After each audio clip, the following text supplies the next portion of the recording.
નમસ્કાર મિત્રો, અમારા નવા વિડીયોમાં આપ સૌનું હાર્દિક સ્વાગત છે। તો આજે આપણે વાત કરીએ બે દીકરા અને તેના બીમાર પિતા સાથે બનેલ ઘટના વિશે। હોસ્પિટલની વાતાનુકૂલિત રૂમની સફેદ દિવાલો પર લટકતી ઘડિયાળનો ટીક ટીક અવાજ દિવાકરભાઈના મંદ પડતા હૃદયના ધબકારા સાથે તાલ મિલાવી રહ્યો હતો। નાક પર જકડાયેલું ઓક્સિજન માસ્ક જાણે શ્વાસની ઉધાર લીધેલી મૂડી જેવું ભાસતું હતું। તેમની અર્ધખુલ્લી આંખોમાં એક તરફ શૂન્યતા હતી તો બીજી તરફ જીવનભરના કડવા મીઠા સ્મરણોનો સાગર ઘૂઘવાતો હતો। હૃદયના વાલ્વનું ઓપરેશન તો સફળ રહ્યું હતું, પરંતુ અંતરાત્મા પર પડેલા ઘાનું શું?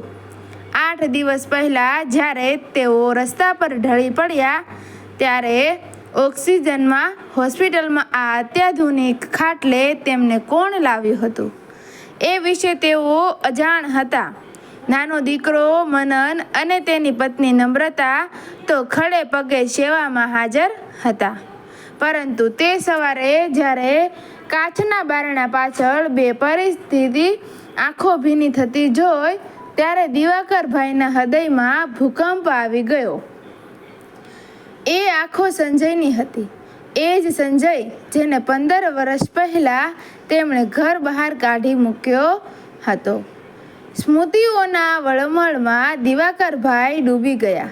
પત્ની રાજેશ્વરીના અવસાન પછી સંજયે પોતાની ભણવાની ઉત્કટ ઈચ્છાનું ગળું ઘોટી દીધું હતું।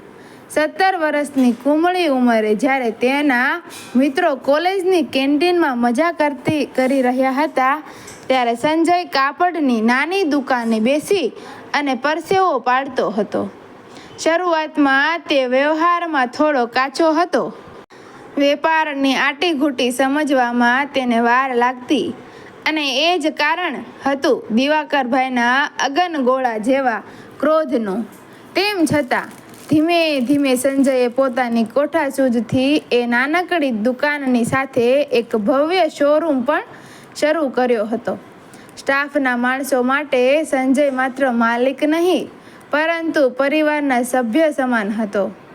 પરંતુ મનન પાકો ખેલાડી હતો।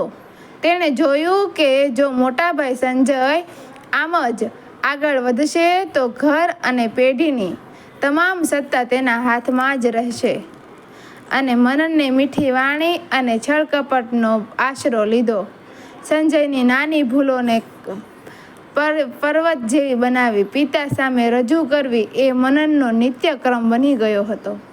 પેલી ચેકમાં ખોટી સહીની ભૂલ, જેના કારણે લાખોનું નુકસાન થયું હતું, તે હકીકતમાં મનન દ્વારા રચાયેલું એક નિશ્ચક્ર હતું।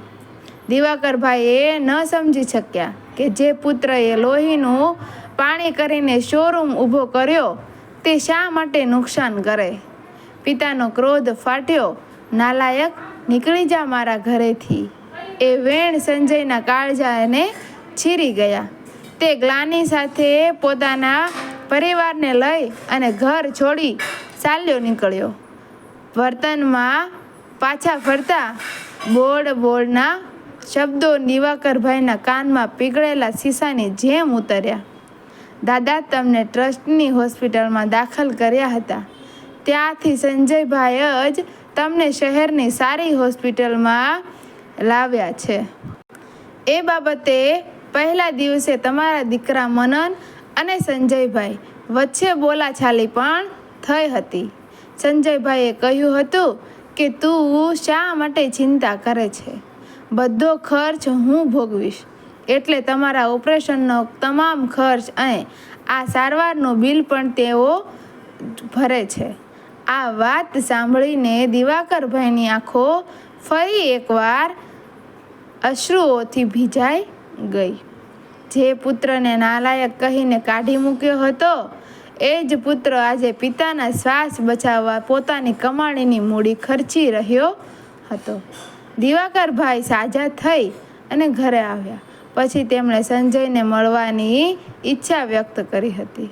તેમણે મનને કહ્યું પણ ખરું કે સંજયને કહેજે કે મને મળવા આવે. પરંતુ કોણ જાણે કેમ સંજય સુધી એ વાત પહોંચી જ નહીં કે પછી તે તેને મળવા આવ્યો નહીં. 1 વર્ષ પછી દિવાકરભાઈની તબિયત ફરીથી લથડી. આ વખતે કુદરતનું અંતિમ તેડું હતું. દિવાકરભાઈના અવસાન પછી જ્યારે તેમની અંતિમ યાત્રાની તૈયારીઓ ચાલી રહી હતી ત્યારે પરિવારના વકીલ અને મહેતાજી એક દસ્તાવેજ લઈ અને આવ્યા. મનન અધીરાઈથી બોલ્યો, વકીલ સાહેબ, અત્યારે આ બધું પહેલાં અગ્નિ સંસ્કાર પતાવવા દો. વકીલે ગંભીર અવાજે કહ્યું, ના મનન, દિવાકરભાઈની શરત હતી કે અંતિમ સંસ્કાર પહેલાં આ વિલ વાંચવામાં આવે. તેમની અંતિમ ઈચ્છા છે કે તેમને અગ્નિદાહ માત્ર તેમનો જ્યેષ્ઠ પુત્ર સંજય જ આપશે. આખું આંગણું સ્તબ્ધ થઈ ગયું. ખૂણામાં ઊભેલા સંજયની આંખો છલકાઈ ગઈ. વકીલે આગળ વાંચ્યું, મેં મારા જીવનમાં જે શોરૂમ અને પ્રતિષ્ઠા મેળવી છે તે હકીકતમાં મારા પુત્ર સંજયની મહેનતનું જ ફળ છે. આ શહેરનો મુખ્ય શોરૂમ અને મારી તમામ બચત હું સંજયના નામે કરું છું. મનનને માત્ર એ જૂની દુકાન મળશે જ્યાંથી અમે શરૂઆત કરી હતી, જેથી તેને પણ મહેનતની કિંમત સમજાય. મનનના ચહેરા પરનો રંગ ઉડી ગયો. ત્યાં હાજર લોકોના મનના પ્રશ્નો ઉદ્ભવ્યા કે દિવાકરભાઈએ આવું વિલ કેમ કર્યું. પરંતુ સંજય ત્યાંથી શાંતિથી આગળ આવ્યો અને તેણે પિતાના શરણ સ્પર્શ કર્યા. તેના હાથમાં પિતાએ આપેલી સત્તા નહીં પરંતુ પિતાનો પ્રેમ અને આશીર્વાદ હતો. સ્મશાનથી પવિત્ર અગ્નિમાં જ્યારે દિવાકરભાઈનો દેહ વિલીન થઈ રહ્યો હતો ત્યારે સંજયની આંખોમાં પિતાને ગમાવવાનું દુઃખ તો હતું જ, પરંતુ એ વાતનો સંતોષ હતો કે પિતાના અંતિમ શ્વાસમાં એનું નામ નાલાયક તરીકે અંકિત નહોતું. આકાશમાં કેટલાય ધુમાડો જાણે 15 વર્ષની ગેરસમજની રાખને અંતમાં ઉડાવી રહ્યો હતો. મિત્રો, વિડીયો ગમ્યો હોય તો વિડીયોને લાઈક કરજો, શેર કરજો અને આવા જ નવા વિડીયો જોવા માટે અમારી ચેનલને સબસ્ક્રાઈબ કરી દેજો. ધન્યવાદ. જય શ્રી કૃષ્ણ. રાધે રાધે.